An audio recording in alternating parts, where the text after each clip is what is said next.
This segment brought to you by Kansas Farm Bureau, the voice of agriculture. To join today or more information, go to kfb.org or find us on Facebook and Twitter. Welcome back to Farm Factor. Up next, we learn why having cattle that live up to expectations at every level keeps buyers coming back. Angus breeder Dave Nichols follows a simple model. To stay in business, he must keep his customers in business too. So I realized early in the late 80s and early 90s that the farmers and ranchers in our area had other options rather than raising cattle, that either grow to crops like wheat and corn and so on, that they didn't have to raise cattle. And so there was really the marketing system at that time was just take them to the auction, shrug your shoulders, and see what they brought. So we felt that it was essential to identify those cattle that were out of Nichols Genetics that had genetic inputs for growth, carcass weight, and most of all, eating quality. What began as a large-scale special feeder calf auction has turned into more of a listing service. But the goal is the same, to identify cattle that have more value to feeders and help them earn premiums accordingly. Before you try to do this, it's imperative that you're selling bulls that will work in the system. Many people have felt like that because their customers sell their calves at weaning, carcass quality and feedlot gain in the feedlot, and some of those things aren't important because you're just passing the cattle on to someone else.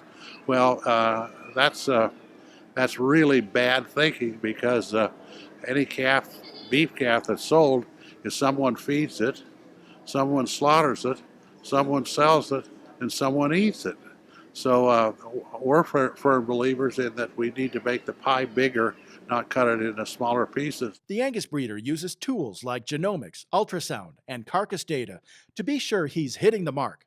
Then Nichols encourages his bull buyers to add value to their genetic investment by using solid health and weaning programs. We found out early on, because we feed cattle ourselves and we buy cattle, and the biggest thing that can affect profit the most, the quickest, is if cattle get sick. You not only have death loss, but you have cattle that get so sick they don't gain well, and cattle that really sick don't marble well and have good tasty beef. So we help them, but we insist on that they have good vaccination programs. Having cattle that live up to expectations at every level keeps buyers coming back at every segment. I'm Bob Cervera. We'll be back after the break with this week's Plain Talk.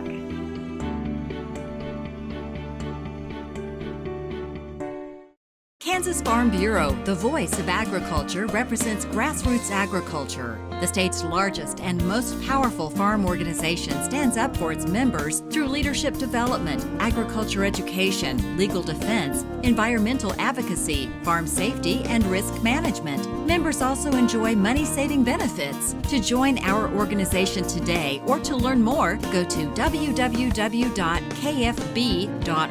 or find us on Facebook and Twitter.